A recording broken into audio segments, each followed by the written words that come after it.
안녕하세요. 박종훈의 경제한방입니다. 부동산 시장에 대해서 정말 많은 우려와 또 그리고 여러 가지 전망이 지금 엇갈리고 있는 상황이잖아요. 그래서 아파트 투자는 사이클이다의 저자 이현철 소장님을 모셨습니다. 안녕하세요. 네, 안녕하세요. 자, 이미 어떤 아파트 단지에서는 반토막 가격으로 거래됐다 이런 얘기도 있단 말이죠. 네. 그럼 이제 다 떨어진 거냐? 왜냐면 저번에 나오셨을 때 보통 하락기에 40% 정도 떨어진다고 예. 말씀하셨는데 반토막으로 거래되는 데까지 있다면 그런 아파트 단지는 다 떨어진 게 아니냐 네. 이런 생각들을 하신 분도 계시더라고요. 네. 어떻게 보십니까? 그 부분은 좀 다르게 봐야 될 게 사실 지금 하락 거래가 되는 상황을 보면 하락돼서 예를 들어서 아까 이제 한 30% 40% 이렇게 말씀하셨는데 30% 40%에서 하락된 거래들이 많아졌냐 이 측면을 보면 그거 아니거든요. 지금 한두 건 거래가 아주 급락한 거래들이 나오고 있어요. 그래서 어떻게 이제 시장을 좀 반대 측면으로 바라보고 있는 입장에서는 이게 정상적인 거래가 아니다. 증여라든지 일종의 통정 매매. 그래서 일종의 조작된 가격이다. 그래서 시장에 이런 거를 반영시키면 안 된다라는 주장을 펴는 분들도 있단 말이에요. 그러니까 그 정도로 사실 어떻게 보면 거래가 어떻게 지표를 다 나타내기에는 좀 부족한 측면이 있죠. 그러나 하락된 거는 확실히 맞는 거고. 그러니까 지금 앞으로의 이제 추세를 보면 이렇게 급락한 거래들이 다시 반등을 하느냐 여부보다는 오히려 하락된 거래들이 이제 좀 많아지는 형태로 조금 더 지금보다는 조금 완만한 형태로 하락하지 않을까 이렇게 이제 예상을 해봅니다. 그리고 요즘에 이 워낙 집값이 불안하다 보니까 소셜 미디어, SNS 이런 데 보면 특정 단지를 딱 예로 들면서 네. 어디에 아파트 단지는 호가가 전혀 안 떨어지더라. 저긴 예, 괜찮은 데 예, 아니냐. 예, 예. 이런 얘기도 있고 또 한편으론 최근에 비싸게 거래가 된 거예요. 딱 그거 한 건 갖고 와서 예. 이런 데는 바로 안전한 데다. 집값 하락에 여기는 무풍지대야 괜찮아. 네. 이런 글들이 가끔씩 올라옵니다. 네, 네. 요건 어떻게 해석해야 될까요? 그거는 제가 이제 전에도 전형적으로 나타나는 형태다라고 말씀을 드렸는데 지금은 사실 하락기로 빠르게 접어들었긴 하지만 시장 참여자들의 심리 상태는 정체기에 가깝습니다. 정체기라는 게 뭐냐면 매수자들은 이제 집값이 올라갈 것에 대한 걱정이나 불안을 어느 정도 이제 접고 이제는 더 떨어지지 않을 것인가라는 기대 쪽에 이제 포커스를 맞추고 매수를 거의 하지 않는 그런 상태가 되고 있는데 문제는 집을 가진 사람도 역시나 반대쪽 측면에서 지금 같은 경우는 이제 조정장이다 일종 정도의. 그래서 조정장이 지나면 다시 크게 상승할 것이다. 이렇게 기대하는 사람들이 대부분이란 말이에요. 자, 이런 상태가 되면 집을 가진 사람들은 좀 버틸 여력이 있는 사람들은 호가를 내리지 않고 버티게 돼요. 버티게 되면서 나타나는 현상이 뭐냐면 거래가 아예 실종되는 거죠. 이런 아파트는 거래가 심하면 1년 이상, 2년까지도 거래가 아예 일어나지 않는 상황이 발생을 해요. 그러면은 이제 사람들이 바라보기에는 착각을 하는 거죠. 매도자들이 이렇게 호가가 버티고 있으니까 이런 아파트는 안 떨어지고 굳건한 게 아니냐 이렇게 이제 착각을 하는 거예요. 거기에서 핵심은 뭐냐면 시장의 주도권을 누가 쥐고 있느냐의 문제거든요. 그러니까 상승장에서는 이런 식으로 매도자들이 버티면 상승을 했습니다. 왜냐하면 상승장에서의 주도권은 매도자가 쥐고 있었거든요. 그래서 매도자가 버티면 매수자가 지는 거죠. 진다는 얘기는 뭐냐면 그 올린 높은 호가에 누군가가 쫓아가서 사는 거예요. 그런데 이제 지금 하락장이 되면 주도권이 어디로 넘어가느냐? 매수자 우위의 시장으로 넘어가게 되는 거예요. 그러니까 이 아파트 빼고는 나머지는 다 하락했잖아요. 그러면 매수자들이 굳이 이 아파트를 살 필요가 있을까? 이거죠. 불안하잖아요. 이 높은 가격에 매수를 했다가 여기서 뚝 떨어지면 다른 아파트들은 30% 이상 하락했는데 얘는 버티고 있다. 버티고 있는 게 좀 좋을 수도 있겠지만 만약에 떨어진다라면 30% 갑자기 급락하는 거래가 나올 수도 있지 않나. 이런 걱정을 하면서 굳이 이 아파트를 살 필요가 없는 거죠. 그러니까 매수자도 안 사고 매도자도 안 팔고 예, 그런 현상이 나타나는 아파트들이 지금 아직도 수두룩하게 있어요. 그게 바로 정체기의 전형적인 현상인데 여기서 중요한 거는 뭐냐면 시간이 갈수록 주도권은 누구한테 넘어가느냐 매수자 쪽으로 훨씬 더 힘이 실린다는 얘기예요. 그러면 버티던 사람들 중에 이탈자가 생기죠. 그러면 여기서 이탈자가 생기면 문제는 뭐냐면 낮은 조금 떨어진 가격의 거래가 아예 안 된다는 거예요. 왜냐하면 주변 아파트 가격이 20에서 30% 정도 떨어졌잖아요. 그럼 얘 같은 경우 이제 사려고 기대하는 매수자 입장에서는 한 30% 정도 떨어져야 적당한 거 아닌가라는 적정 기준을 삼게 되는 거거든요. 그러면은 매도자들이 10%나 20% 정도의 급매물을 내놨다라고 해도 매수자들은 이런 거는 살 필요가 없지라고 생각을 하는 거예요.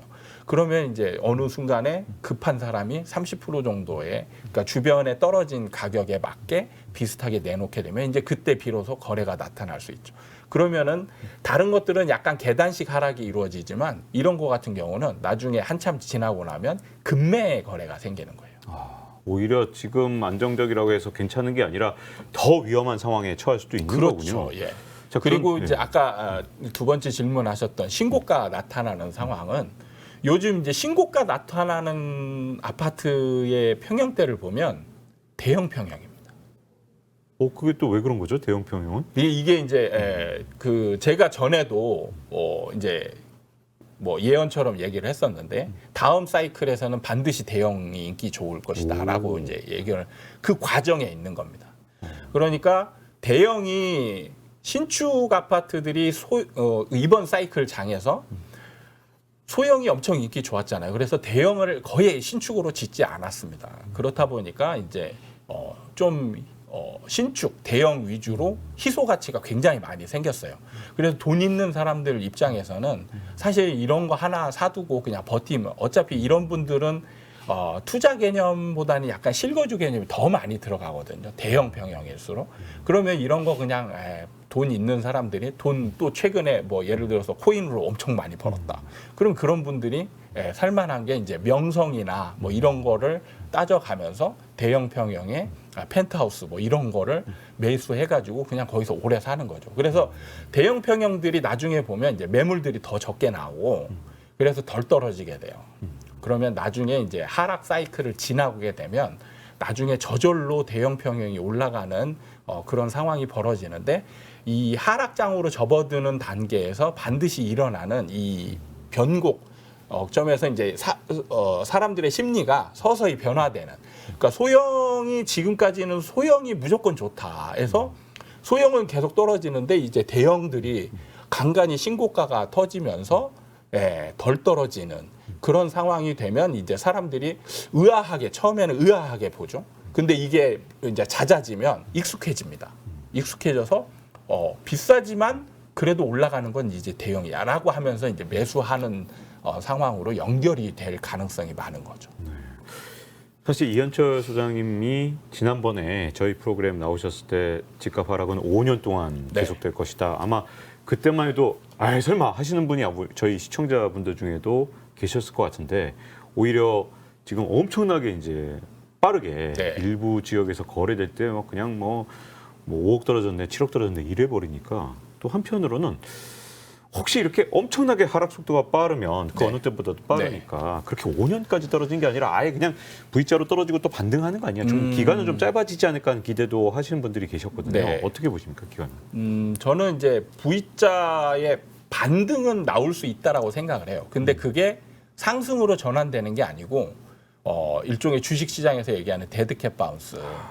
잠깐 상승했다가 다시 하락으로 전환돼서 이제 더 크게 하락하는 그런 상황으로 갈 가능성이 저는 높다라고 생각을 해요. 아니 주택시장에도 데드캣 바운스가 있는 건가요? 예, 있습니다. 그거 진짜 위험하겠는데요. 왜냐하면 뭐 주식이야 뭐 투자하는 금액이 좀 어느 정도 사람들마다 좀 다르긴 하지만 한정돼 있지만 집은 보통 투자했다 그러면 자기 자산 다 쏟아 넣거나 뭐 빚까지 져서 쌓았는데 여기에 데드캣 바운스가 있을 수 있다? 그건 정말 어떻게 보면 데드캣 바운스면 진짜 큰일이잖아요. 그거 어떻게 알아보고 또 이거 대응할 수 있는 거예요? 그러니까 이게 이제 그 저는 사실 시장에서 에너지의 누적이라는 걸 굉장히 중요하게 생각하거든요. 근데 지금 같은 경우 이제 반등이 나올 만한 상황이 어느 정도 됐다라고 보는 게 일단 많이 떨어진 건 맞잖아요. 그러니까 사람들 심리 속에서는 이제 많이 떨어졌으니까 좀 매수해도 괜찮지 않을까라는 심리가 생겼단 말이에요. 거기에 지금 매도자들은 아직까지 버티려고 하는 심리가 살아 있고, 그 다음에 이제 금리 같은 경우가 거의 2022년 경우에는 시장을 잡아먹었다 표현해도 무방하지 않을 정도로 금리의 효과가 굉장히 컸는데, 내년쯤에는 이제 금리 인상의 기조가 좀 약해지지 않겠냐 이런 부분하고, 그 다음에 이제 정부 정책이 지금 규제 완화를 굉장히 빠르게 하고 있잖아요.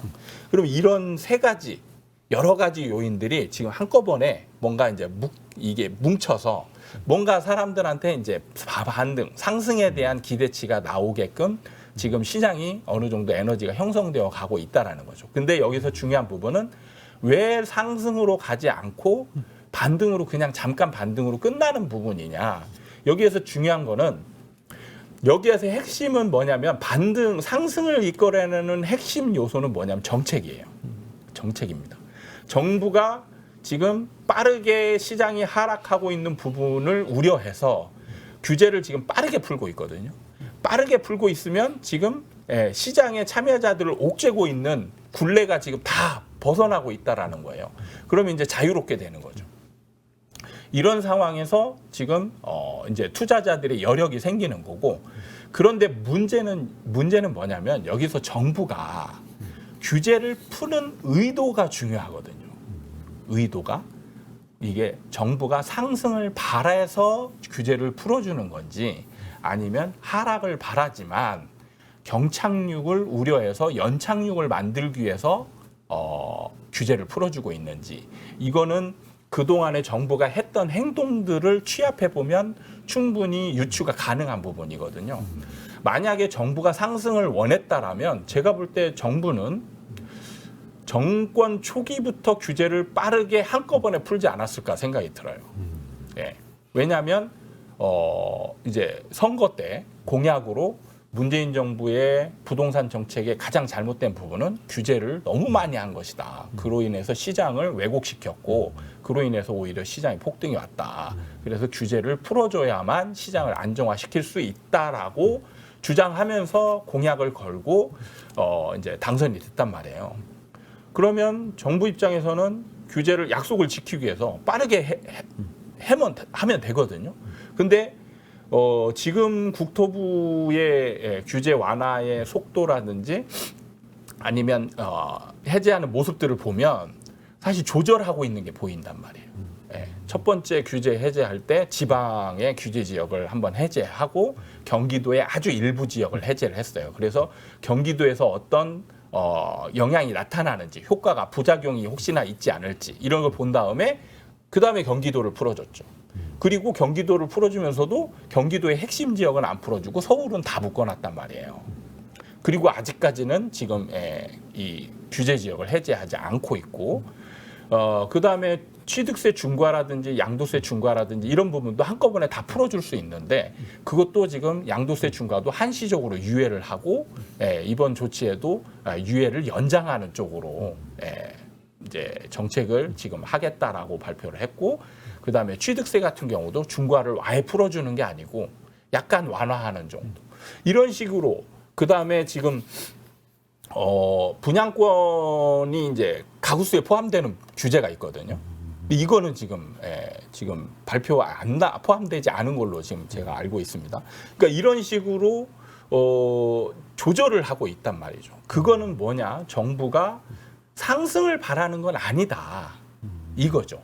그러면 자, 정부가 규제를 막 이제 빠르게 경착륙을 우려해서 풀어줬는데 시장에서 약간 부작용이 생긴 거죠. 정부 입장에서 보면 부작용으로 인해서 상승을 하게 되면, 그럼 정부가 과연 가만히 상승을 용인하면서 다시 폭등으로 가는 상황을 정부가 용인할까?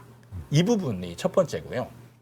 그다음 두 번째는 저는 시장 참여자들의 아직도 심리 상태에 지금 문제가 있다. 문제라고 보기에는 어렵지만 이게 이제 구조적인 일종의 뭐 모순 같은 부분인데 시장 참여자 특히 매도자들 집을 가진 사람들의 시장 상승에 대한 기대치가 아직도 굉장히 남아 있다라고 얘기했잖아요. 네. 그럼 여기서 상승을 하게 되면 필연적으로 어떤 행동을 하게 되냐면 호가를 굉장히 크게 올리는 상황이 발생할 거예요. 아직 기대가 남아 있으니까 이참에 조금 오른다 그러면 바로 호가를 그렇죠. 반영한다는 거군요. 네. 그러니까 조금 처음에는 그냥 이제 이게 상승으로 가는지 모르니까 가만히 지켜보고 있는데 거래가 어느 정도 되고 상승으로 방향을 좀 턴했다라는 생각이 들면 누구 한 명 예외 없이 매물을 걷어들이고 호가를 다시 크게 올릴 거예요.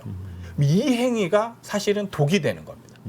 매수자들은 지금 상승 시장에서의 매수자의 심리와 지금의 매수자의 심리 상태는 완전히 다르거든요. 상승 때의 매수자의 심리는 거의 패닉, 불안, 공포 이런 심리가 그러니까 상승에 대한 불안, 상승에 대한 공포, 상승에 대한 기대 이런 심리가 집중되어 있었다라면 지금은 그런 심리는 거의 없는 상황이거든요. 오히려 이제 하락을 더 기대하고 있는 상황에서 잠깐 반등하게 되는데 문제는 이게 매도자들이 호가를 올리지 않고 차근차근 계단식으로 쭉 올라가게 되면 이런 심리가 자연스럽게 없어지게 돼요. 그런데 이 갭이 갑자기 크게 벌어지게 되면 일종의 따라가다 가지랑이 찢어지는 상황이 발생하는 거잖아요. 그럼 여기서 매수자들이 덜컥 겁을 먹는 거예요. 왜냐하면 상승장 꼭대기의 상황과 똑같거든요. 상승장 꼭대기 때 제가 왜 이 시장이 전환됐느냐 거기에서 가장 주요한 역할을 했던 게 바로 매도자들의 과한 욕심이다. 이런 얘기를 했었거든요. 그러니까 여기 이 부분에서도 매도자들이 과한 욕심을 부리게 되고 이로 인해서 시장의 분위기 단절이 오게 되면 그걸로 분위기가 끝난다는 거예요. 그러면 매수자들은 여기서부터 다시 매수의 그 행동들을 멈추게 되고 그로 인해서 이제 매수자들의 이제 우위 쪽으로 다시 힘이 실리는 그런 상황으로 이제 필연적으로 갈 가능성이 높습니다. 근데 이제 정부의 태도가 최근 들어서 좀 빠르게 변하고 있다고 느껴지는 게 뭐 네. 부총리까지 야 이거 지금 집값 하락이 심상치 않아 이렇게 얘기하면서 뭔가 부양책 얘기를 좀 하는 셈이고 실제로 부양책이 나왔다고 좀 보여지는 게 임대사업자들에 대해서 다양한 지원 제도가 다시 부활하는 그런 상황. 네. 이게 과거 정부에서 집값을 올리는데 하나의 큰 원인이었다. 네. 임대사업자에 대해서 온갖 특혜를 주니 그것 때문에 매물이 잠긴 거다 했던 비판받았던 그 정책이잖아요. 네. 이런 정책을 다시 부활시킨다는 건 집값을 띄울 의지가 있다든가 또는 네. 이런 정책이 실제로 또 매물을 잠기게 해서 집값을 띄울 가능성은 없다고 보시는 거군요. 그러면 네, 없습니다. 왜 그런 거죠? 왜 그때랑 다르죠? 이게 시장의 상태, 분위기에 따라서 시장 참여자들의 태도와 느끼는 감정은 완전히 다르거든요. 그러니까 뭐냐면 상승장 초반에 박근혜 정부 때부터 임대사업자 혜택을 줬습니다. 근데 저는 그때 현장에 있었거든요. 그 혜택을 받는 가장 중심적인 그 상품을 팔고 있었어요. 아, 네. 그런데 크게 효과가 나타나지 않았습니다. 아, 그때는. 예. 그러니까 상승이 본격화되고 이제 서서히 막 상승이 일어나고 있던 때이기 때문에 그걸 사람들이 뭐냐면 임대사업자로 묶이는 게 더 두려워했어요. 이거에 대한 혜택이 좋은 것보다 이걸로 인해서 4년, 8년, 10년 묶이는 거를 더 두려워했었습니다. 근데 문재인 정부 들어가서 상승장이 지속되니까 그때부터는 이제 묶이는 거는 오히려 좋은 상황이 된 거죠.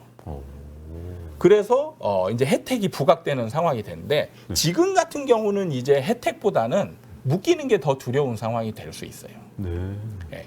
그렇기 때문에 임대사업자 혜택을 주더라도 지금 같은 경우에 뭐 다주택자들이 적극적으로 매수를 할 수 있는 여력이나 아니면 집을 가지고 있는 사람들이 매물을 거두거나 매물 거두면 매수자들이 안 쫓아가요. 네. 그러면 효과가 없어지는 거죠. 그러니까 상승장에서는 매물을 거두고 버티면 매수자가 쫓아갔단 말이에요. 하락장에서는 매물을 거두고 호가를 올리면 안 쫓아가요. 그러면 결국에는 이게 오히려 독이 되는 상황이 되는 거예요. 그러니까 뭐냐면 항상 우리는 지금 반대적인 분석을 하고 있어요.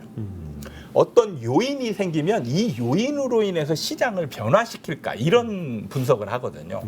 그게 아니고 시장은 계속 변화를 하고 있는 중입니다. 추세를 이어가고 있는 중이에요. 그런 시장 하에서 이런 요인이 생겼을 때 이게 시장에 어떤 반응을 할 것인가. 네, 이걸 봐야 돼요. 그래서 시장이 과열되어 있을 때와 침체되어 있을 때 반응이 완전히 다르다는 거예요. 그래서 정부는 제가 볼 때 그걸 안다라고 생각합니다. 알아서 지금은 문재인 정부의 그런 부작용, 임대사업자 혜택으로 인한 부작용이 굉장히 그때는 컸지만 지금 같은 경우는 부작용이 크지 않을 거다라고 생각을 해서 규제를 이런 규제를 하나둘씩 풀어주는 거라고 생각을 해요. 근데 지금 앞으로 정부 정책을 예상을 해볼 게 뭐냐면 지금처럼 정부 정책을 규제 완화를 했는데 효과가 없다. 경착륙으로 계속 간다. 그럼 정부는 무조건 더 센 규제 완화를 하게 돼 있어요. 네, 계속 아주 빠른 속도로 또 계속 집값 대책이 나오지 않을까요? 네. 과거에 이명박 정부에서 집값에 대해서 자꾸 부양책이 나왔던 네, 것처럼 또 똑같은 일이 반복되지 않을까? 반복될 수밖에 없습니다. 왜 그러냐면 경착륙으로 가면 우리 기자님께서 가장 우려하시는 가계부채가 굉장히 터질 가능성이 많아지거든요. 경착륙으로 가면 이런 게 우려되는 거예요. 그럼 정부 입장에서는 가장 싫은 시나리오입니다. 그래서 경착륙을 막아야 돼요. 정부 입장에서. 그러면은 정부 입장에서 경착륙을 막을 만한 정책이나 이런 거는 부양책밖에 없습니다. 그냥 막 혜택을 줘서 집을 좀 사라. 이렇게 권하는 수밖에 없다라는 거예요. 근데 하락장이 되면 그게 효과가 별로 안 납니다. 상승장에서 못 막았던 거하고 비슷하게 그렇죠. 되겠군요. 역작용. 하락장에서 옛날에 이명박 정부 때 심지어 이제 양도세 면제도 해줬거든요. 그때 진짜 그러니까 괜찮았죠. 임대사업자의 혜택은 이거거든요. 장기 보유를 하면 양도세 면제도 주고 가구수에 포함도 안 시켜주고 이런 거거든요. 네, 그렇죠. 근데 장기 보유 안 해도 이거 사기만 아무거나 사기만 하면 양도세 면제해 줄게. 그럼 이게 훨씬 큰 거잖아요. 네. 이걸 줘도 시장 참여자들이 적극적인 매수에 동참하지 않았어요. 왜 그러냐면 저랑 이제 상담했던 고객이 했던 말이 정말 기억이 나는데 아니 양도세 면제라는 거는 실질적으로 양도 차익이 생겨야만 혜택이 생기는 제도다. 근데 양도 차익이 안 생기면 쓸모없는 혜택 아니냐. 그러네요, 진짜. 네. 이거죠. 네. 그래서 지금 시장 상황에서는 양도 차익이 기대되지 않는다.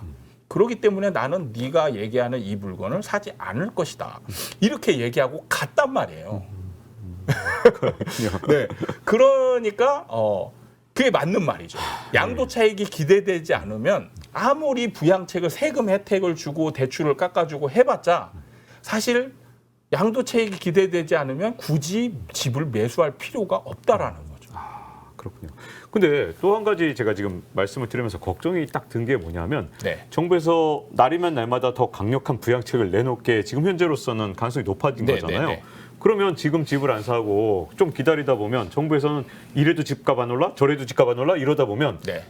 언젠가는 그때 나왔던 양도세 면제 같은 게 또 나올 수 있다면 네. 그럼 지금 집을 안 사고 정부의 혜택이 모든 게 다 집중됐을 때 그때 산 사람들은 네. 나중에 언제든 집을 팔아도 양도세가 끝까지 면제인 거잖아요. 아니요, 그렇지는 않습니다. 아, 그렇지 않습니까? 네. 항상 양도세 면제를 네. 무한정으로 주진 않고요. 어떤 식으로 가나요? 보통은 이제 그 한정된 물건에 이제 그 양도세 면제 혜택을 줘요. 그러니까 그때 산 사람들은 면제를 계속 받는 거예요. 예, 그렇게 주는데 그리고 한정된 물건에 그리고 시간적 제한을 둡니다. 시간 그래서 제한 언제까지 팔아라? 많이 주는 방식이 뭐냐면 5년. 5년. 예. 근데 양도세 면제를 그 혜택을 받아서 물건을 사신 분들은 아마 좀 느끼실 수 있는데 5년 안에 그러니까 바닥권에서 혜택을 줄 때 사가지고 5년 안에 팔려고 보잖아요. 양도 차익이 그렇게 많지 않습니다. 괜히 샀다가 그냥 별로 이익을 못 보는 그런 네, 상황이 네. 될 수 있군요. 네. 그럼 정부 정책이 점점 더 완화적 정책이 나오고 부양책이 나온다 하더라도 뭐 그걸 기다리는 심리가 뭐 굉장히 강해서 집값을 더 떨어뜨린다든가 그럴 가능성은 없나요? 혹시? 사실 사람들은 이런 거를 완전히 다 이해하고 있으면 이해하고 있으면 사실 그런 말씀하시는 기자님의 상황이 벌어질 수도 있죠. 그런데 시장 참여자들은 그렇지 않거든요. 시장에 대한 이해도가 완벽하지 않습니다. 지금도 매수하는 사람이 있잖아요. 네. 그런 분들은 왜 매수할까요? 사실은 이분들은 뭐 실거주니까 괜찮아라고 말씀을 하시지만 많이 떨어졌으니까 이제 반등하지 않을까를 기대하는 거거든요. 네. V자 반등을. 아. 예.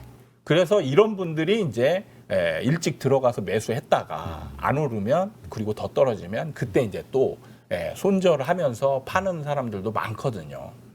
그러니까 시장 참여자들이 사실 완벽하게 이해하고 있다라고 가정하면 모든 상황이 사실 그쪽으로 쏠리는데 그렇지도 않은 게 반등이 나온다라는 거는 매수자들이 또 많이 산다는 얘기거든요. 그런 사람들도 있고 그래서 항상 시장에서는 시장을 잘못 판단하면 어느 정도 손실을 보는 사람도 생기고 그걸 또 이용해서 어느 정도 물렸던 사람들이 빠져나오기도 하고 이런 이제 과정 어떻게 보면 이제 이거 필터링 현상이라고 하죠.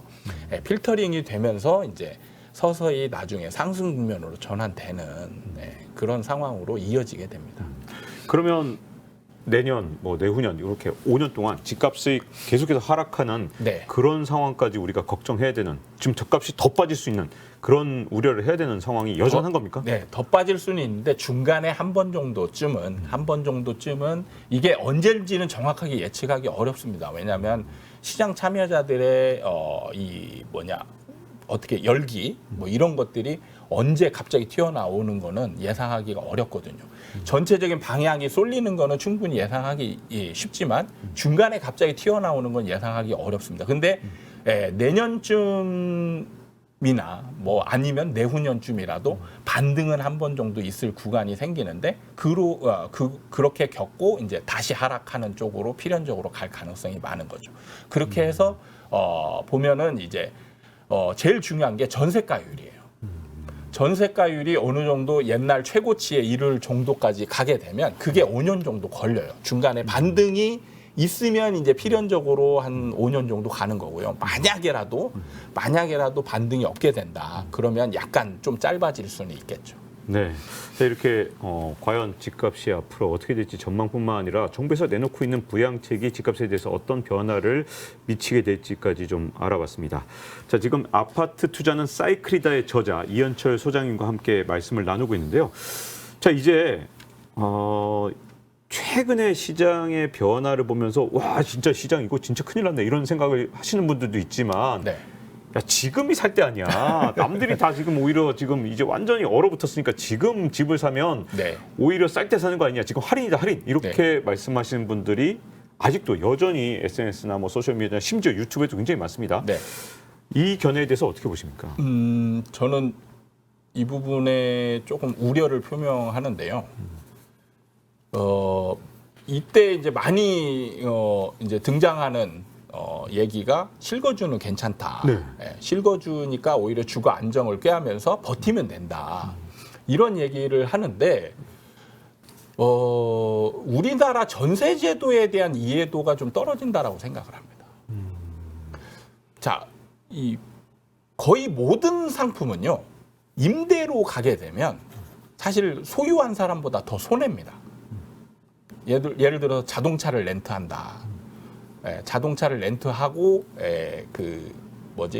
나중에 이제 그 감가상각한 인수 자금까지 다 하면은 사실 현금 주고 구입하는 비용보다 훨씬 더 많게 되거든요. 그리고 예를 들어서 뭐 정수기를 렌트한다.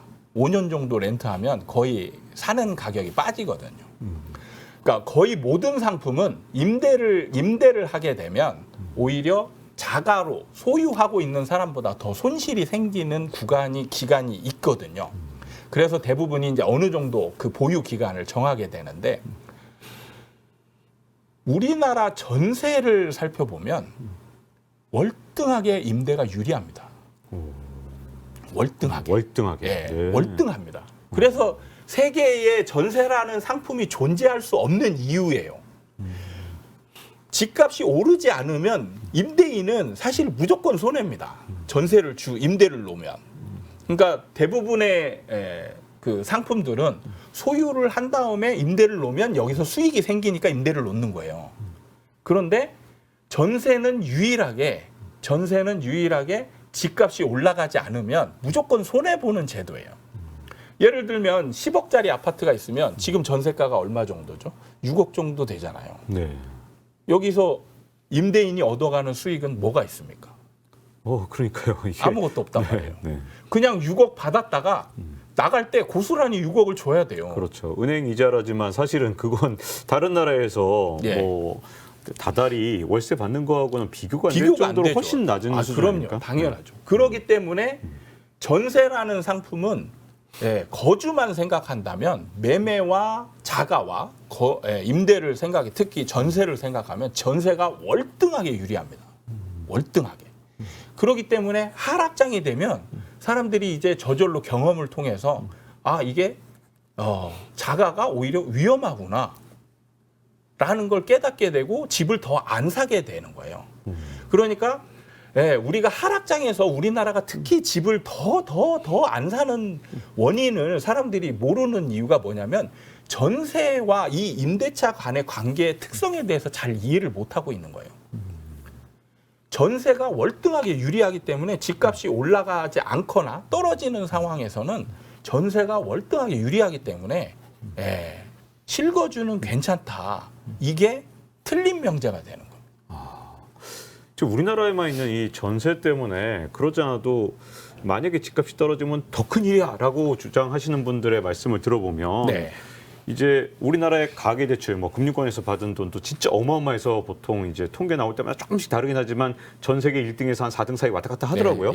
근데 여기에다가 전세금 이걸 대출에다 넣어버리면 그냥 우리나라가 완전히 월등하게 1위가 돼버리는데 전세금이 이렇게 전세로 받은 돈들이 진짜로 시장에 위험한 어떤 요소가 될 수도 있는 겁니까? 어떻습니까? 있긴 있습니다. 근데 이게 지금 시작 초기라 아직까지는 시장에 미치는 영향이 작다라고 생각을 하거든요. 근데 지금 전세 대출의 규모가 지금 어떻게 보면 천문학적으로 지금 늘어나고 있잖아요. 네. 박근혜 정부 때는 아주 뭐 몇 조 정도였는데 지금 몇백 조대로 지금 올랐잖아요. 지금 걱정입니다. 이게 올라가는 속도가 굉장히 빠르단 말이에요. 그러니까 뭐냐면 옛날에는 박근혜 정부 시절 이전에는 전세 대출이 받은 집이 거의 없는 거예요. 그러니까 집이 있다라면 전세를 얻은 집은 여기에 현금이 가득 차 있는 거죠. 일종의 어떻게 보면. 근데 지금 여기에 전세 대출이 끼면서 이제 일종의 집 자체가 대출이 없는 집이 없는 상황이 되는 거죠. 그 집을 지금 현재까지는 소유한 사람만 엄청난 대출을 끼고 산 경우가 많았지 전세를 들어간 사람들은 진짜 현금을 어쨌든 다 마련해서 들어갔었는데 그게 이번 하락장에서 아주 특별한 점이네요. 왜냐하면 그동안 하락장에서는 이렇게 전세 대출이 많았던 적은 없지 않습니까? 그렇죠. 처음입니다. 이게 전세 대출이 옛날에는 박근혜 정부 이전에는 있었어요. 있었는데 약간 유명무실해서 사실 굉장히 제도가 복잡했거든요. 그리고 까다로워가지고 임차인이 전세 대출을 받는 게 거의 뭐 하늘의 별 따기나 가까울 정도로 어려웠어요. 그러니까 이걸 사용하기 어려웠습니다. 그래서 이제 박근혜 정부 때 이 요건을 굉장히 완화시켜 준 거예요. 그 임차인의 동의도 이제 얻지 않아도 되고, 그다음에 보증보험도 이제 확대시켜주면서 전세 대출을 많이 받을 수 있게, 그래 80%까지 해줄 수 있게 이제 완화시켜줬단 말이에요. 그게 이제 문재인 정부로 이어져서 지금 전세 대출이 굉장히 확대되고 있는데 이게 이제 조금 애매한 부분이 사실 2년마다 만기가 오잖아요. 그러니까 기간이 짧단 말이에요. 오, 그러네요. 기간이 짧다 보니까 그리고 보증금이라는 일종의 어떻게 보면 현금성 자산을 담보로 잡고 있단 말이죠. 보증금 전액을 담보로 잡아서 거기에 이제 80%를 대출해주는 그런 방식이란 말이에요. 그렇기 때문에 이게 안전하다라고 볼 수도 있는 거예요. 근데 이게 제가 볼 때 조금 이제 이 정도가 이 전체가 우리나라 전체가 뭐 전세 대출 영향하에 들고 여기서 이제 개인들이 2년이지만 이 짧은 기간 안에 그 이자를 갚지 못하고 이제 개인 파산이라든지 경매 일종의 이제 연체가 이어지게 되는 상황이 되면 아주 복잡한 상황이 벌어지지 않을까 생각을 해요. 네. 그래서 저희가 전세 대출이 초창기에 이렇게 확대될 때 전세 대출 참 위험하다. 너무 위험하다. 정부가 이렇게 전세 대출을 무한정 계속 확대시켜 주는 거는 우리나라 주택 시장을 굉장히 부실화시킬 가능성이 많다라고 지적을 했었습니다. 네. 그러면 지금 그거를 거의 무시하듯 지금 전세 대출의 규모가 기하급수적으로 지금 늘고 있는 상황이죠. 지금 위험한 걸 따져보기 전에 하나 궁금한 것 중에 하나는요. 네. 이 전세 대출이라는 게 생기는 바람에 네. 이것 때문에 집값 폭등의 불쏘시개가 됐다. 이렇게 보시는 분도 있던데 이건 맞는 견해입니까? 어떻게 보십니까? 그러니까 불쏘시개는 원인이 됐다는 얘기잖아요. 네, 집값 오르는. 저는 원인으로는 보지 않습니다. 일종의 가속화시키는 요인으로는 봅니다. 가속화는 시켰다. 예. 전세 대출이. 그러니까 상승을 먼저 하고 네. 상승을 하는 과정에서 이제 전세가 상승이라든지 이런 것들을 전세 대출이 가속화시키는 요인을 했죠. 그러니까 예를 들면 이겁니다. 정확하게 분석을 하자면 전세난은 박근혜 정부 시절 초기부터 생겼어요. 그때는 전세 대출이 거의 없다시피 했습니다. 그럼 이게 불쏘시개였다면 전세난이 일어나면 안 되죠. 그렇죠. 네, 근데 전세난이 생겼고 전세난이 굉장히 심화돼서 이게 해결할 방법이 없자 정부가 이제 전세난을 해결하기 위한 방법을 고심하다가 내놓은 방법 중에 한 가지 정책인 거예요. 공급 정책은 임대주택 뉴스테이라는 임대주택을 활성화해서 내놓기로 했는데 문제는 이게 시간적 그 갭이 생기잖아요. 그래서 이 동안에는 수요가 폭발적으로 증가했을 때 전세난을 해결할 수 있는 방법이 없으니까 그럼 수요를 줄여야 되는데 필수품이니까 수요를 줄일 방법도 없고 그래서 이제 가장 좋은 게 집을 사라 차라리 집을 사라 이래서 빚내서 집 사라 했는데 그나마도 집을 안 사는 거예요 임차인들이. 그러니까 이제 이걸 해결할 수 있는 방법은 차라리 그러면 돈을 보태주는 방법밖에 없겠구나. 이걸로 선택을 한 겁니다. 그래서 이제 전세 대출이 확대된 거거든요. 그로 인해서 전세난이 더 심화됐습니다. 그러니까 이게 원인이 되었다라고 보기는 어렵죠. 그런데 네. 시장을 굉장히 가파르게 상승을 작용하는 원인으로 작용을 했다. 이렇게 보시면 되고 그럼 이 하락기 때는 지금 같은 경우 전세가가 하락을 하는데 사실 이제 또 똑같이 하락시키는 가속화시키는 요인으로 작용을 합니다. 근데 이게 원인은 아니에요.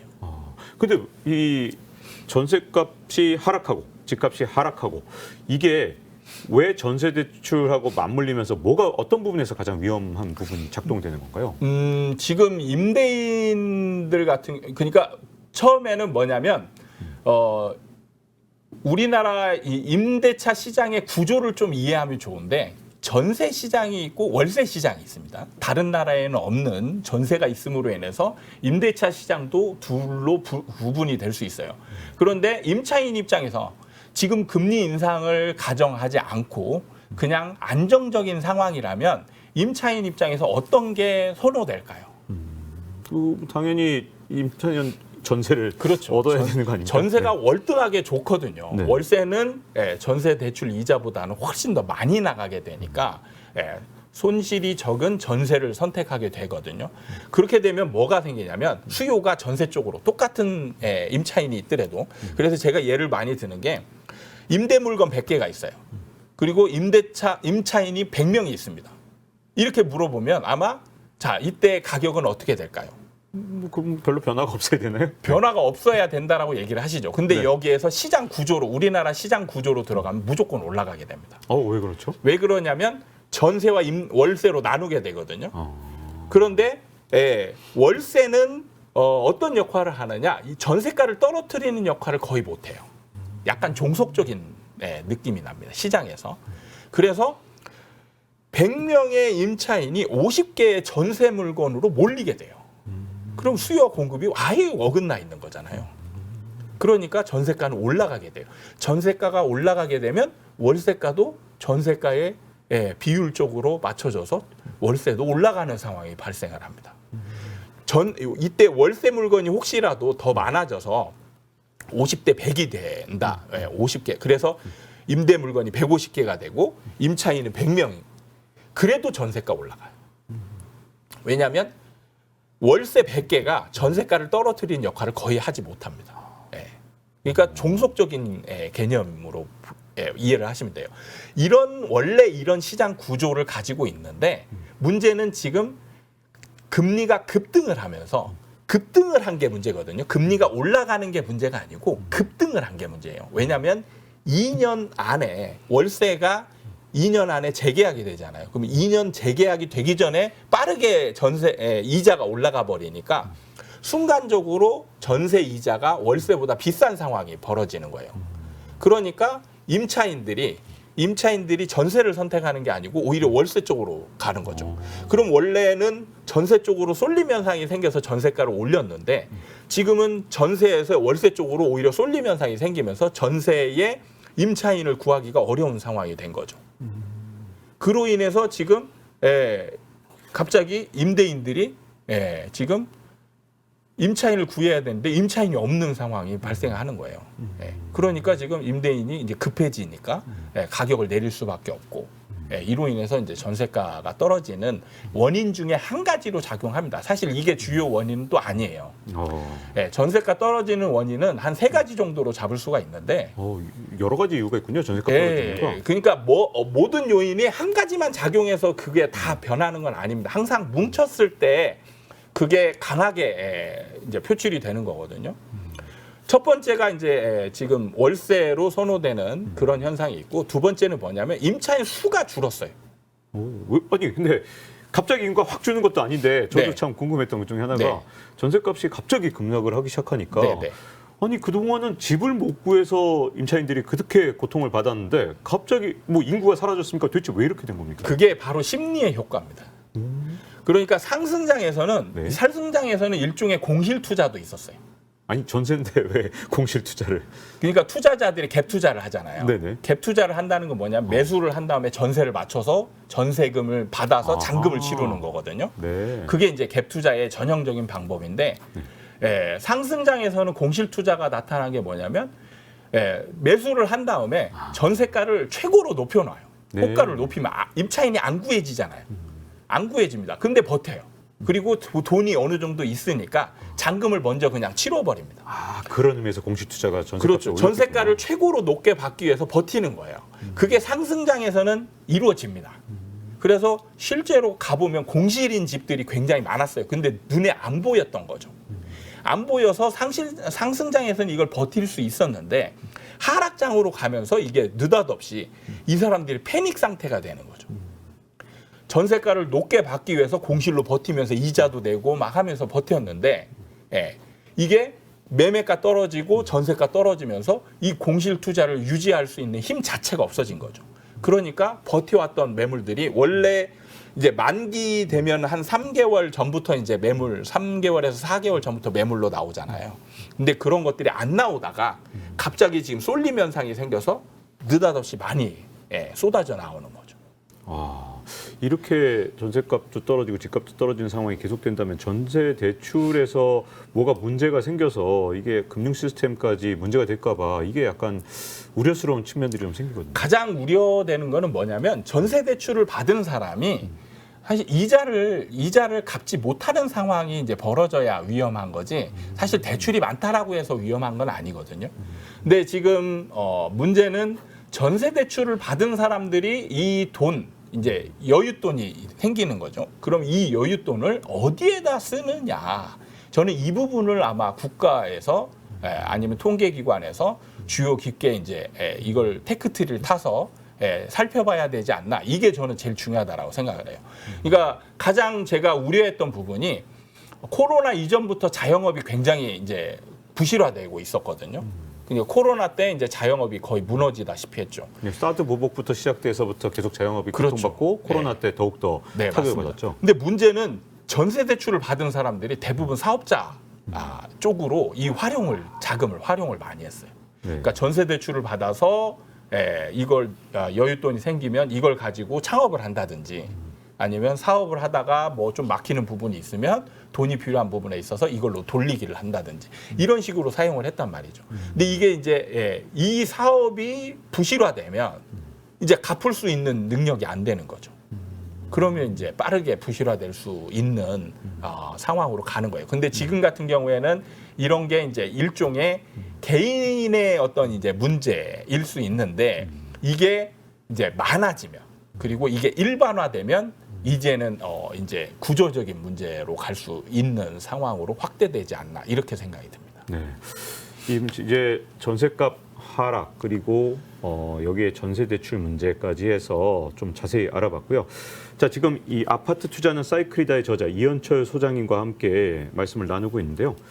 이 최근에 또 다른 변화 중에 하나가 이제 분양이 잘 안 되거나 하니까 분양 경쟁률이 떨어지고 또 이렇게 되니까 분양가도 할인 분양하는 거 아니냐 이런 기대도 나오면서 그래도 분양은 괜찮은 거 아닌가 이런 기대를 하시는 분들이 좀 있어요. 분양은 지금 현재 어떻습니까? 어떻게 대응해야 될까요? 분양은 지금 굉장히 안 좋은 상황으로 가고 있는 중이죠. 그러니까 마찬가지입니다. 이게 매수자들이 안 사기 시작하면 파는 사람들은 굉장히 어려운 상황에 직면하게 돼요.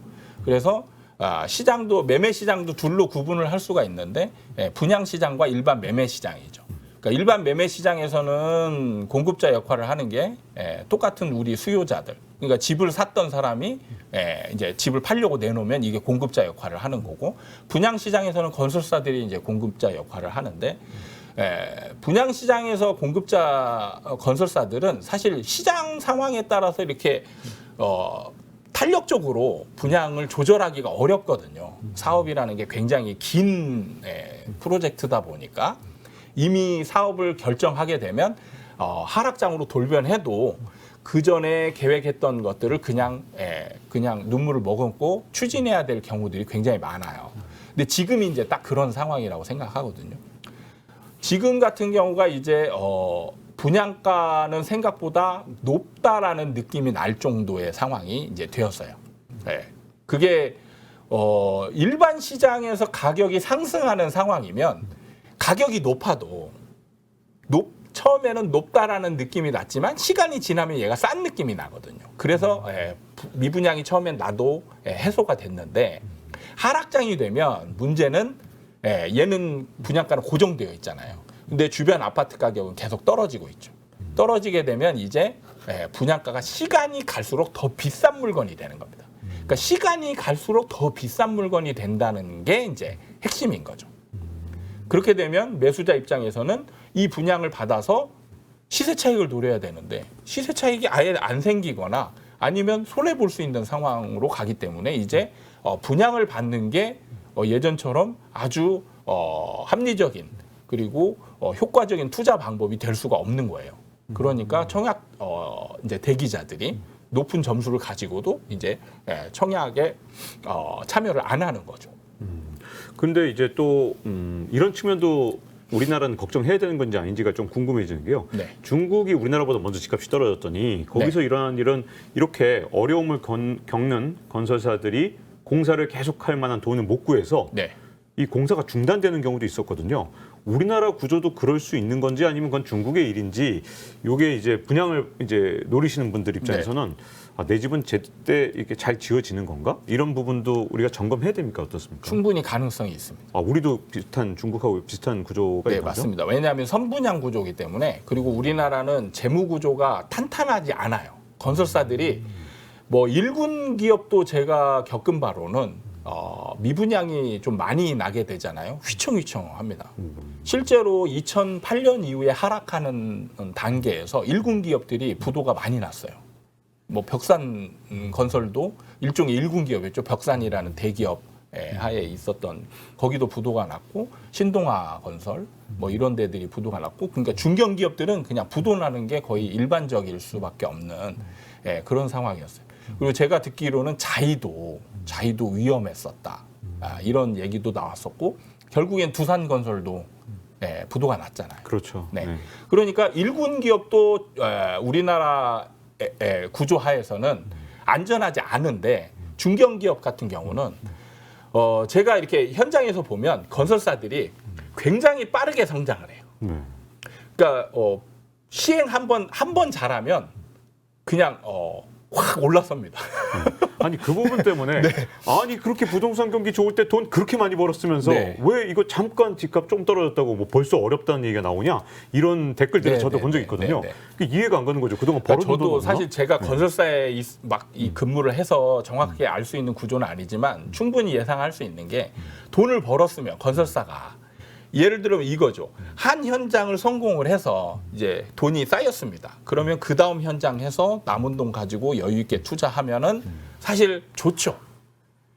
근데 여러분이 만약에 그런 입장이라면 이런 사업을 할 것인가? 욕심을 더 낼 것 같습니다. 가만히 있어봐. 내가 뭐 예를 들어 건설사 네. 입장에서 1,000억 투자해서 이렇게 벌었다. 네. 뭐 3,000억 됐다. 그럼 그럼 1조를 투자할 걸 그랬네. 이렇게 해서 점점 더 많은 그렇죠. 빚을 들여서 네. 더 많은 투자를 할 것 같아요. 대부분은 이런 구조를 따지게 돼. 그래서 순식간에 상승장에서 정말 돈 없는 기업으로 시작을 했다가 몇 번, 한 두세 번 정도 성공하면 거의 중견기업 수준으로 확 발돋움을 해버리는 경우들이 많아요. 네. 그렇게 되는 과정에서는 필연적으로 하나를 성공하면 두 개를 만들고 두 개를 성공하면 네 개를 만들고 이렇게 해서 성공해서 기업 이제 재무 구조라든지 매출을 확대시키는 쪽으로 선택하지 안정적으로 여유 자금을 세이브해 놓고 하나씩 하는 기업은 제가 볼 때 하나도 없지 않을까 이런 생각이 들거든요. 그러니까 아무리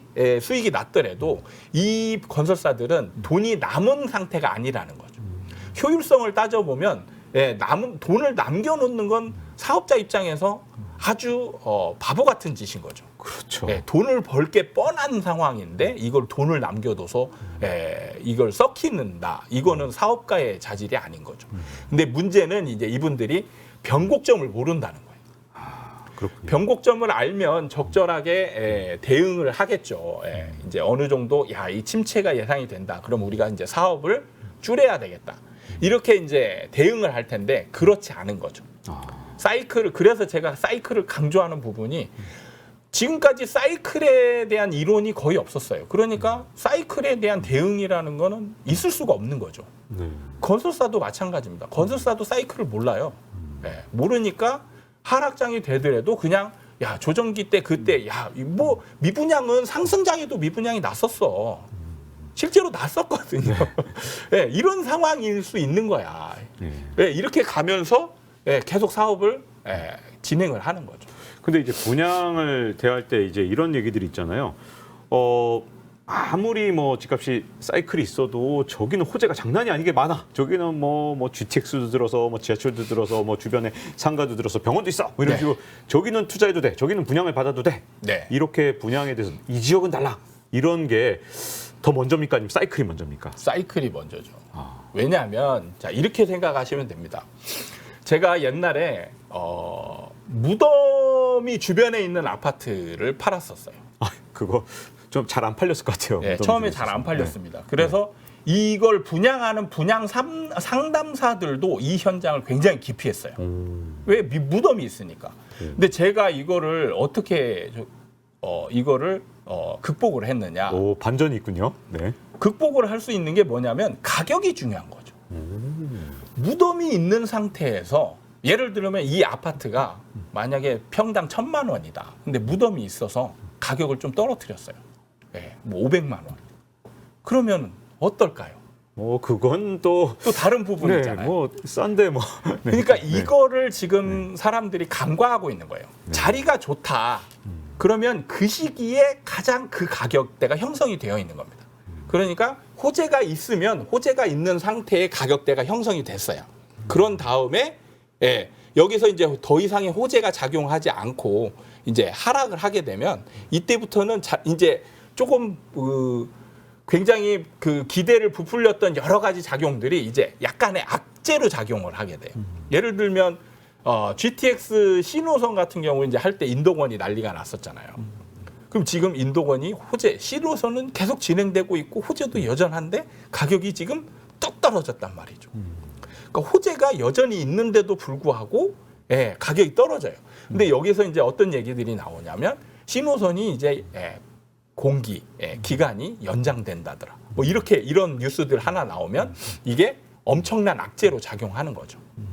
그러니까 시장에서는 제가 볼 때 이렇게 봅니다. 모든 현상은 호재와 악재가 사실 같이 있어요. 같이 있는데 상승장에서는 악재는 얘기를 해봤자 전혀 먹히지가 않습니다. 그러니까 예를 들어서 이겁니다. 뭐 비노선을 만약에 예를 든다면 송도를 예를 들 때 이거죠. 송도 비노선이 이제 그 예비 타당성 통과해가지고 막 이제 호재가 생겼어요. 그래가지고 이제 막 가격이 올라갑니다. 올라가는 도중에 이제 이 노선이 사실은 수익성이 그렇게 높지 않아서 그 다음에 뭐 공사하는 구간에 문제들이 좀 있다. 그래서 공기가 연장될 가능성이 있다. 그래서 이 뉴스를 가지고 이제는 좀 위험하지 않냐라고 한다면 사람들이 이걸 뭐라고 하냐면 집값이 계속 상승하고 있잖아요. 이런 거는 아무런 문제가 되지 않는 거예요. 악재로 전혀 작용하지 않습니다. 그래서 사람들은 호재만 보는 거예요. 근데 이게 이제 하락장으로 돌입하고 나니까 이제 호재는 그대로 있잖아요. 호재를 얘기해봤자 이제 사람들이 믿질 않는 거죠. 네. 근데 지금 같은 경우는 이제 악재는 굉장히 크게 반응을 해요. 네. 그게 그러니까 시장 상황이 더 중요한 게 항상 시장 상황에 따라서 사람들의 반응이 다 달라진다는 얘기죠. 똑같은 얘기를 가지고 해석을 하는 게 달라지는 거예요. 네. 자, 그리고 이렇게 미분양이 사실 속출할 때 뭐 그때 과거에 집값 하락기 때 제가 저도 이제 경제부에 있으면서 취재를 해보니까 그런 일들이 참 많더라고요. 분양 안 되네. 그리고 처음에는 버티지만 건설사들이 나중 가면 이제 할인해서 팔기도 하고 그런 것들 그런 물건에 대해서 관심을 가질 필요가 있을까요? 어떨까요? 저는 관심을 갖지 말라고 얘기를 합니다. 아, 그런 경우에도 막 할인을 막 해주는데도 건설사에서요? 네. 일단 원칙적으로는 저는 관심을 배제하고 다른 물건을 살 수 있으면 사라 이렇게 얘기를 하는 이유가 뭐냐면 많은 분들이 할인에만 포커스가 맞춰져 있다라는 거예요. 네, 그렇죠. 예를 들어서 1억 원 하던 거에 20% 할인해서 8천만 원, 20% 싼데? 이렇게 생각해요. 왜 할인이 되는가는 세밀각을 안 하는 거죠. 근데 그 살 때 돼서 가보면 이제 왜가 나와요. 그때 안 팔리는 물건인 거죠. 네. 안 팔리고 비싸니까. 비싸니까. 그러니까 할인을 해도 예를 들면 이겁니다. 여러분들은 40% 할인한다. 그러면 저거 빨리 가서 사야지 이렇게 할 거예요. 근데 막상 가서 가격을 살펴보고 비교를 해보면 이게 40% 할인한 게 맞아? 이런 느낌일 거예요. 그게 뭐냐면 주변 아파트 가격하고 비교해보면 싸지 않습니다. 건설사는 제가 지금까지 분양을 하면서 주변 아파트 가격보다 싼 가격의 분양가를 책정한 경우를 제가 한 번도 못 봤습니다. 그렇군요. 약간 높게 아니면 좀 높게 많이 높게 그리고 여러 가지 편법을 써서 이 가격을 약간 희석화시키는 그러니까 할인을 그냥 30% 40% 할인하는 경우도 있는데 여러 가지 편법을 씁니다. 예를 들면 뭐 대출을 받게 해서 대출을 5년 동안 이자 지원을 해줄게. 그래서 이 금액을 합하면 이만큼의 할인 혜택이 있어. 이렇게 하고 인테리어 지원비, 취득세 지원비 이런 식으로 이렇게 지원을 해주는 거예요. 그래서 명목상으로는 원가에 판매를 합니다. 판매를 하는 대신에 암묵적으로 이렇게 할인을 들어가는 경우가 있어요. 이거는 왜 그러냐면 원분양자들을 일종의 속이는 행위거든요. 아, 그렇죠. 먼저 분양받은 분들은 정가에 분양을 받았는데 나중에 할인하면 그렇죠. 지금 나만 손해봤네 이렇게 분노하신 분들이 생길 맞습니다. 거니까요. 그래서 뭐 할인을 하거나 이럴 때 건설사들이 할인을 쉽게 못하는 이유가 원분양자들 때문에 그래요. 원분양자들이 할인 분양을 조금이라도 하게 되면 득달같이 모여서 딱 이제 바리케이트 치고 할인 이제 분양을 못하게 막거나 뭐 이런 현상들이 이제 많아지죠. 방해를 하죠. 그러니까 건설사들은 이게 이제 가장 고민이에요. 할인을 해야 팔릴 것 같은데 원분양자들의 이런 컴플레인을 어떻게 이제 해소를 할 것이냐 이런 부분을 고민을 하다가 이제 원분양자들을 속이는 방법들을 공식적으로는 원분양가에 파는 거예요. 그리고 이제 조용히 상담을 하면서 너만 해줄게. 이런 식으로 이제 혜택을 주는 경우들이 많고 그리고 이제 한참 이런 방식으로 팔았는데도 안 팔리면 그때는 이제 공식적으로 할인 행사를 합니다. 해가지고 원분양자들하고 이제 싸울 거 싸우고 하면서 이제 할인 행사하는데 여러분들이 알아둬야 될 거는 뭐냐면 이 가격이 싸지 않다라는 거예요. 그러니까 40%에만 포커스가 맞춰져 있으면 쉬운 물건이에요. 근데 40%를 보면은 생각보다 비싼 물건이고 그다음에 저는 이 부분보다 더 핵심적인 부분이 인기 있는 평형대가 이제 지는 평형대가 될 수 있다라는 거죠. 아, 평형대가 이제 바뀐다는 거군요. 그렇죠. 네.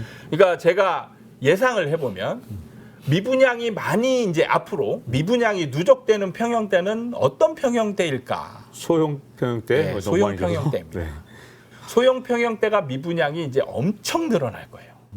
그러니까 인기 있을 때 그쪽으로 집중하거든요. 근데 그게 누적돼서 많이 팔리니까 이제는 이제 희소 가치가 아예 없어요.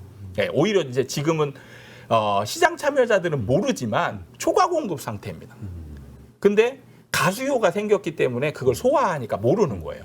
근데 1인 가구 늘어난다. 네. 그다음에 결혼해도 애를 안 낳는다. 그러면서 이제는 큰 집보다 소형을 더 좋아한다. 이렇게 많았거든요. 네, 근데 네. 그거보다 공급이 더 먼저다는 얘기인가요? 그런 말씀? 이게 누적된 효과가 더 큰 거예요. 왜냐하면 1인 가구, 2인 가구가 늘어나는 정도도 있잖아요. 그리고 이게 계속 늘어나는 건 아니잖아요. 그렇죠. 어느 정도 수준이 되면 멈추거든요. 근데 공급은 이거를 넘어서게 돼요. 항상. 왜냐하면 여기에 가수요라는 게 생기거든요. 가수요가 생기기 때문에 항상 이 공급량을 넘어서게 됩니다. 그래서 일정 기간 정도 이런 현상이 지속되면 항상 시장 참여자들은 절대 몰라요. 왜냐하면 가수요로 인한 이제 수요에 의해서 소화가 되는 현상이 나타나기 때문에 이게 가수요인지 진짜 수요인지 전혀 구분할 수가 없거든요. 그래서 이게 초과 상태인지 모르는데 하락장 때 이게 표출이 됩니다. 그래서 하락장 때 뭘로 표출이 되냐? 미분양으로 표출이 되는 거예요. 그래서 지금 미분양 통계치를 보잖아요. 소형이 절대적으로 많습니다. 지금 벌써. 야, 이 시장의 변화를 몰랐다간 정말 큰일 나겠는데요. 네. 자, 근데 이제 경매로 좀 넘어와서 네. 많은 부동산 전문가들이 하락장에서 호가는 쉽게 안 낮아지니까 네. 그보다 경매를 공부해서 경매로 집을 사면 된다.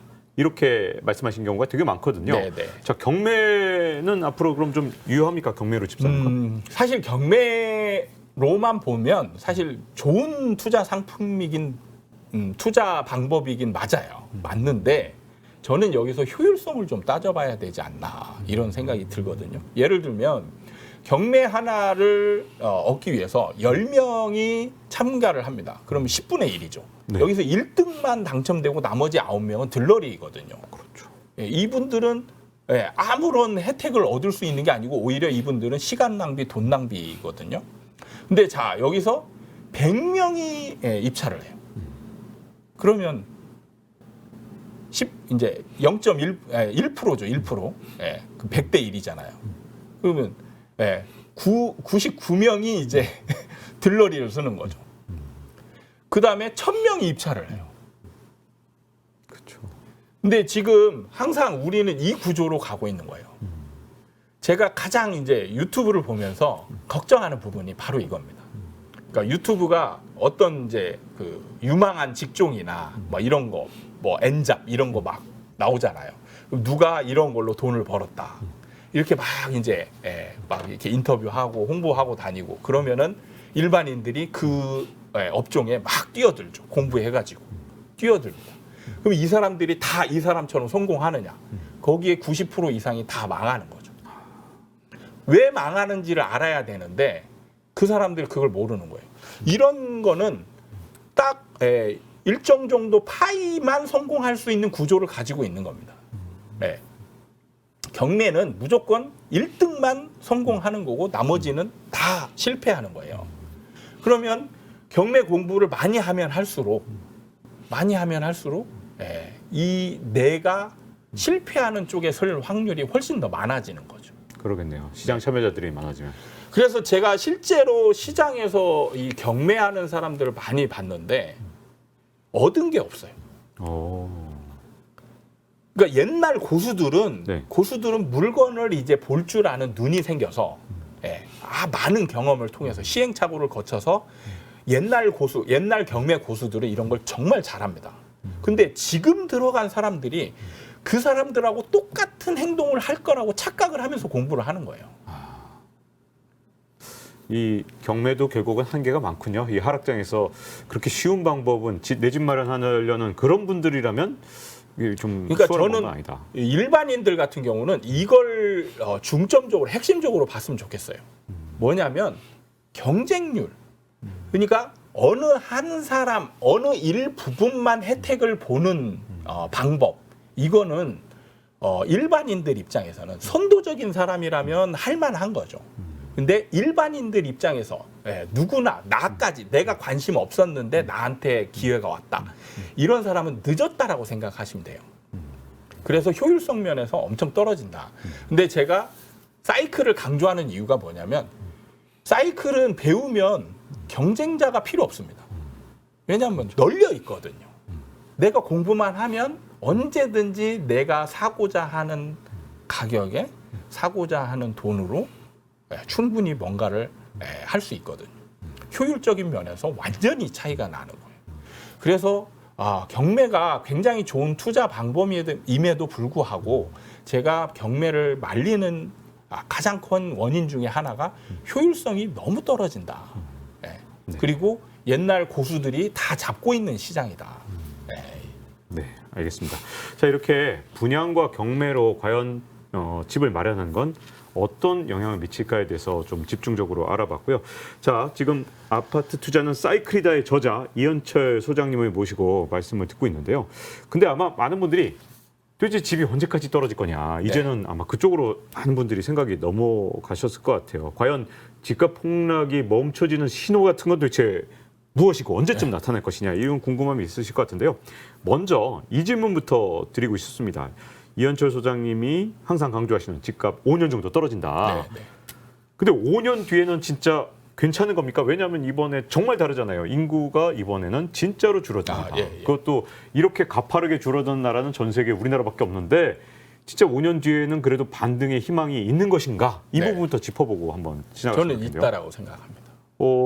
이 일본 같은 경우는 20년 동안 하락을 했거든요. 근데 일본은 그때 합계 출산율이 한 1.4는 됐습니다. 근데 우리나라는 0.7대니까 일본의 절반밖에 안 되거든요. 그럼에도 불구하고 5년 뒤는 오를 가능성이 있다. 왜 그렇게 보시는 거죠? 그러니까 지금 일본이 집값 하락한 원인 이게 이제 20년 동안 하락한 원인을 살펴보면 이제 가장 핵심적인 부분은 빈집이죠. 빈집이 지금 일본 같은 경우 1,000만 채 정도 빈집이 있습니다.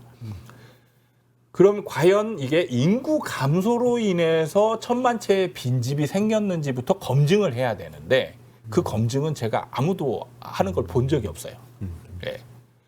그러니까 일본의 빈집이 생긴 원인은 인구 감소로 인해서 이 빈집이 생길 수 없습니다. 이렇게 뭐냐면 안 팔리는데 집을 많이 지었기 때문에 그래요. 그거는 어떤 문제가 있느냐? 정책적으로 잘못한 겁니다. 그럼 일본은 왜 정책적으로 잘못한 거를 그렇게 할 수 있느냐? 저는 이 부분이 국민성의 차이에 의해서 기인한다라고 보거든요. 일본의 국민성은 정치에 굉장히 무관심하면서 약간은 어떻게 보면 방관자적인 입장을 취하는 경향이 많다라고 제가 알고 있습니다. 그래서 일본이 잘못된 정책을 쓰더라도 굉장히 적극적으로 이 정책을 반대하기 위해서 나서는 이런 사람들이 없다라는 거죠. 그래서 실제로 이번 아베 정부 같은 경우도 한 14년 정도 잘못된 경제 정책을 써서 일본을 어떻게 보면 나락으로 빠뜨렸다. 이런 평가도 많이 나오고 있거든요. 그러니까 잘못된 정책을 14년 동안 쓸 수 있는 나라인 거예요. 그러니까 일본이 실제로 따져보면 그 80년대에 폭등을 하고 이제 하락을 겪으면서 이때 굉장히 많은 집을 지었습니다. 그러면서 이제 실질적으로 안 팔리는데도 집을 계속 지으니까 이제 빈집이 많이 생길 수밖에 없는 그런 구조로 갔던 거고. 그럼 우리나라에서 이런 빈집이 과연 많이 생길 수 있느냐를 이제 따져봐야죠. 인구 감소로 인해서 빈집이 생기는 거는 얼마 정도일까? 저는 그 부분은 굉장히 약할 거라고 봅니다. 왜냐하면 인구 감소로 인해서 생기는 빈집은 어떤 빈집이 생길까? 헌집일까? 아주 슬럼화된 집일까? 아니면 새 집일까? 뭐 슬럼화된 집이겠죠. 아주 슬럼화된. 그렇죠. 그러니까 우리나라가 지금 인구 감소로 인해서 벌어지는 현상을 딱 따져보면 시골이 군 단위 지역이 지금 소멸되고 있다죠. 근데 우리가 지금 관심 있게 보고 있는 주택 시장은 도시 지역입니다. 군 단위 지역의 이하 지역이 아닌 거예요. 그러니까 뭐냐면 노인분들이 살다가 돌아가시면 그 집은 빈집이 생기겠죠. 폐허가 되겠죠. 근데 이게 시장에 영향을 주는 집이냐? 전혀 영향을 주지 않거든요. 그리고 이게 필터링 현상이라고 해서 인구가 감소하면서 빠르게 이 순환 구조가 생깁니다. 그래서 도시 같은 경우도 계속 어느 정도 인구 수를 유지하게 되고요. 그 다음에 인구가 도시 같은 경우 어느 정도 감소하더라도 집값이 상승합니다. 그 대표적인 사례가 대구거든요. 대구가 2012년부터 인구 감소가 시작됐습니다. 그것도 빠르게 됐거든요.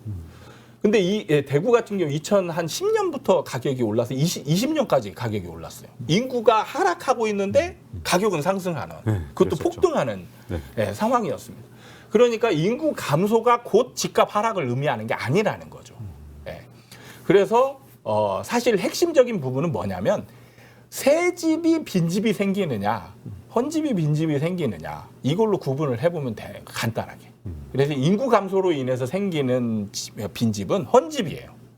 시장에 영향을 미치지 않는 그런 상황이고, 새 집이 빈집이 생기는 경우는 강제적인 경우입니다. 지금처럼 강한 상승 이후에 그냥 사람들의 매수 심리가 완전히 죽어서 매수를 안 하게 되면 여기서 미분양이 생기죠. 미분양이 생긴 게 안 팔리면 입주를 하고 나서도 안 팔리는 물건이 생겨요. 이른바 준공후 미분양. 이거는 새 집이 빈집이 생기는 겁니다. 그 주거 형태도 좀 달라서 일본하고 달라질 것 같긴 한데, 예를 들어서 일본은 우리나라처럼 아파트 선호가 아니잖아요. 네, 그렇죠. 일반 주택지에 사는 사람도 많고, 아파트 하더라도 우리나라처럼 고층인 경우는 아니니까 그런 것들도 좀 영향을 많이, 뭐 어떤 주거 형태 차이도 좀 영향을 미치죠. 그리고 이제 중국을 또 비교해 보자면 중국은 지금 1억 채의 빈집이 있습니다. 네. 1억 채의 빈집이 있는데 사실은 1억 채의 빈집이 있는 동안에 주택 시장이 굉장히 강하게 상승했어요. 그러다가 이제 최근에 이제 주택 시장이 좀 꺾이기 시작했는데, 그러니까 최근까지는 올랐단 말이죠. 1억의 빈집이 있는 상태에서. 그러면 일본은 빈집이 있는 상태에서 떨어졌는데 중국은 왜 빈집이 있는 상태에서 올랐냐? 이게 이제 이게 국민성의 차이입니다. 아, 네. 저는 주택 시장을 시장 구분, 성격을 정말 중요하게 생각하거든요. 그렇군요. 자, 그러면 이제 집값 폭락이 멈추는 신호를 알아보기 전에 먼저 하락을 계속할 것이라는 걸 보여주는 신호 같은 게 혹시 따로 있을까요? 하락을 계속하는 신호는 인구 감소입니다. 인구 감소가요? 네.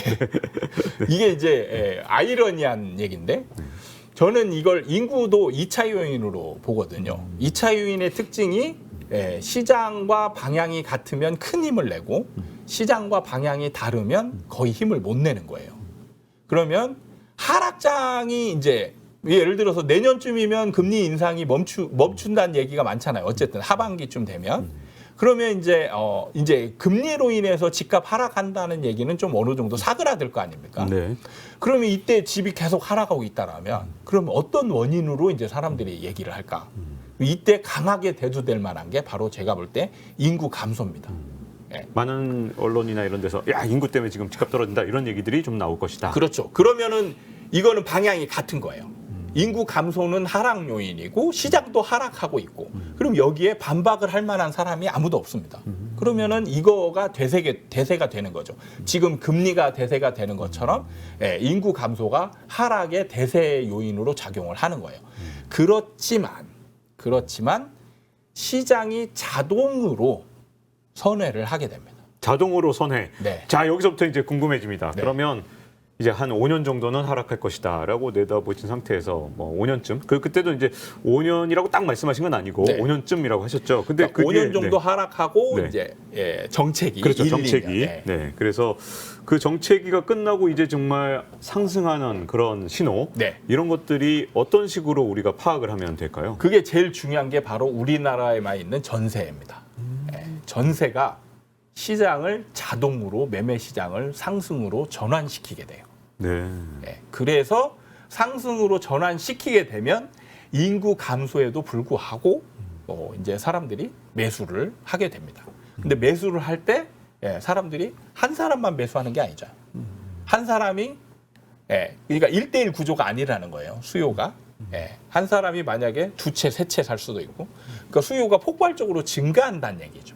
그러면은 수요가 인구 감소에도 불구하고 나중에 되면 수요가 폭증을 해서 상승을 하게 되는데 그러니까 전세가 시장을 자동적으로 돌리는 구조에 대해서 좀 이해를 잘 하면 좋을 것 같은데 이거에 대한 자세한 설명은 사실 책에 있습니다. 제 책에 있고요.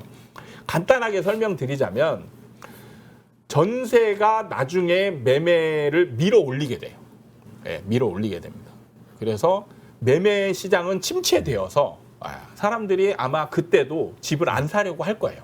많은 사람들이 집을 안 사려고 하고 실제로 거래도 많지 않고 부정적인 전망, 인구 감소 때문에 계속 하락한다, 영원히 하락한다 이런 전망도 굉장히 많을 상황에서 전세가 상승하면서 저절로 이제 매매 시장을 밀어 올리면서 이제 선도적인 투자자들이 이제 진입을 하게 되고 그로 인해서 같이 이제 전세가와 매매가 상승이 이루어지고 그렇게 되면 자동적으로 우리나라에서 투기 시장으로 전환된다.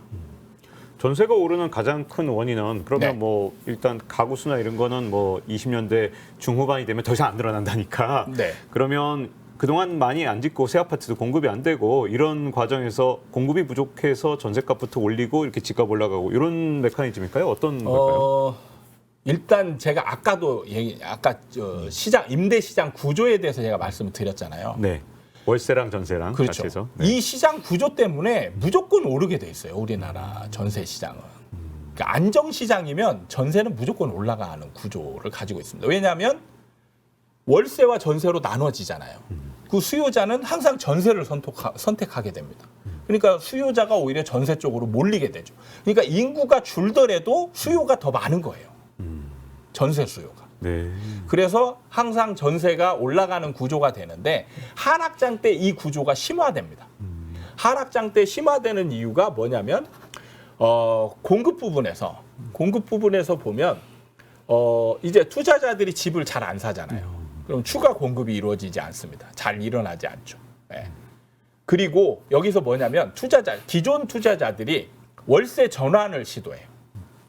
왜냐하면 투자자들이 전세로만 가지고 있으면 무조건 손해거든요. 네. 무조건 손해 보니까 그럼 여기서 손실을 조금이라도 줄이고자 노력을 하게 되죠.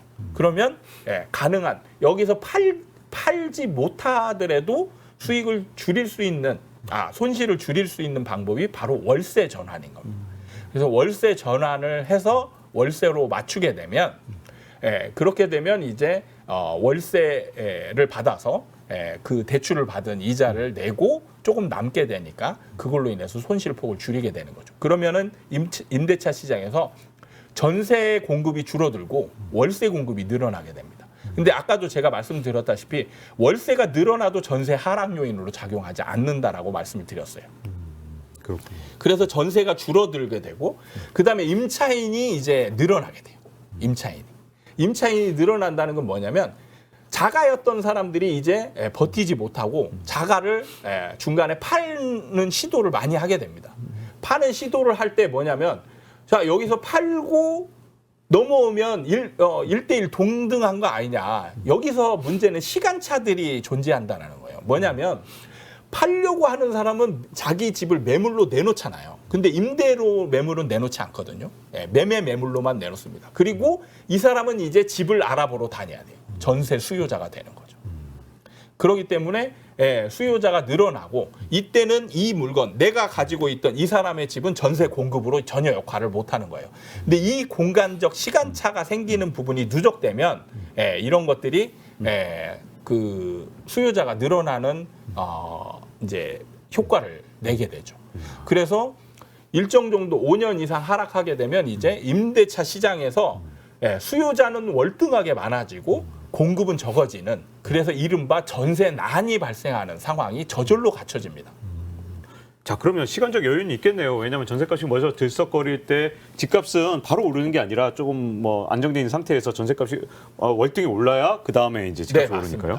네. 자, 그러면 그때 그렇게 반등 신호가 왔을 때 이제 과거의 베이비붐 세대 같은 경우는 사실은 이런 작전을 썼잖아요. 집을 점점 이렇게 규모를 키워가면서 계속 옮겨 다니는 경우가 되게 많은데 이번에도 그 방식이 맞는지, 만약에 만약에 반등 신호가 나타났을 때는 한꺼번에 내가 가고 싶은 집으로 좀 무리를 하더라도 가는 게 맞는지 아마 또 고민하신 분들이 생길 것 같은데요. 그럴 때는 어떻게? 사실 이런 거는 답이 없는데, 네, 참고를 드리자면 다음 사이클은 대형이 인기 좋을 가능성이 많죠. 그러면 자, 여기서 단계를 밟아갈 수 있는 가격대가 아닐 수 있는 거예요. 그러면 약간 무리해서라도 40평대라든지 좀 안 되면 30평형대 쪽으로 가는 게 좋지 않겠나 이런 생각을 합니다. 그러면 그 사이에 한 몇 년이, 그러니까 5년이든 또 그 이상이든 집값이 좀 하락 안정기가 왔을 때 돈을 차곡차곡 많이 모아놓고 대응을 해야 되는 그런 상황이 되는 건가요? 그러니까 여기서 또 많은 분들이 지금 착각을 하는 게 지금 그 기자님께서 말씀하신 이 구조가 문제가 뭐냐면 가격을 동일화 시켜놓는 거예요. 모든 아파트를. 그러니까 내가 만약에 가진 돈이 없잖아요. 그럼 가진 돈이 없는 상황에서 대형평을 찾아보면 또 있습니다. 그렇죠. 뭐 지역마다 가격이 또 천차만별이니까. 그러니까 거기서 그거를 지금 내가 공부를 통해서 그걸 극복을 해야 돼요. 돈을 극복하는 게 아니고 내가 있는 돈에서 여기서 돈을 만약에 모으는 건 맞습니다. 중간에 돈을 모으는 건 맞는데 만약에 사야 될 시점에 내가 돈이 부족하다. 그러면 이때 돈을 모으는 게 아니고 내가 살 돈으로 급지를 낮추거나 이렇게 해서 내가 살 수 있는 아파트를 찾는 게 중요한 거죠. 아, 그럼 부동산 공부를 좀 철저히 해놔야겠네요. 이 어떤 좀 부동산이 쉬어가는 이 시기에 가장 중요한 건. 그렇죠. 지금 그게 제일 중요한 거죠. 그러니까 제가 유튜브를 시작하게 된 가장 큰 계기가 제가 상승장이 시작되려고 하는 상황에서 정말 많은 상담을 했는데 그중에 10% 정도만 집을 사더란 말이죠. 그러니까 90%는 스스로 사는 행위를 걷어찼어요. 진짜로. 제가 돈이 없어서 못 사는 사람은 제가 한 번도 못 봤습니다. 그냥 사려고 왔는데 관심도 있었는데 더 떨어질 것 같아서 사는 시기를 뒤로 미룬 것뿐이에요. 근데 그걸로 인해서 무주택자로 굉장히 오랜 기간 있어야 되는, 그리고 상승장 때 벼락거지가 되어서 조롱을 받고 멸시를 받는 그런 상황을 스스로 선택을 한 거라는 거죠. 그 이유는 뭐냐면 시장에 대한 정확한 기준이 없었다라는 거예요. 그분은 입장에서 뭐 어떻게 보면 합리적일 수 있습니다. 계속 떨어질 것 같으니까. 그러니까 앞으로도 예상을 해보면 말씀하신 것처럼 인구 감소가 지배하는 시장이거든요. 인구 감소가 지배하는 시장이면 철저한 공부가 안 되어 있으면 이 요인에 몰입될 수밖에 없어요. 그러면 인구 감소는 이제 단기간 안에 끝날 요인이 아니란 말이에요. 적어도 뭐 30년, 40년 지속될 수 있는 그런 요인이기 때문에 그러면 집값은 영원히 하락한다 라고 믿는 분들이 엄청나게 아마 생길 거예요. 2020년대 후반 정도 가면 그렇게 그렇죠. 되는 거죠. 네. 자, 이제 앞으로 엄청난 부동산 시장의 격변 상황이 올 가능성이 큰데요. 과연 어떻게 대응해야 되고 어떻게 바라봐야 될지 아파트 투자는 사이클이다의 저자 이현철 소장님을 모시고 알아봤습니다. 이렇게 나오셔서 감사드립니다. 네, 감사합니다. 네, 다음 시간에 뵙도록 하겠습니다. 감사합니다.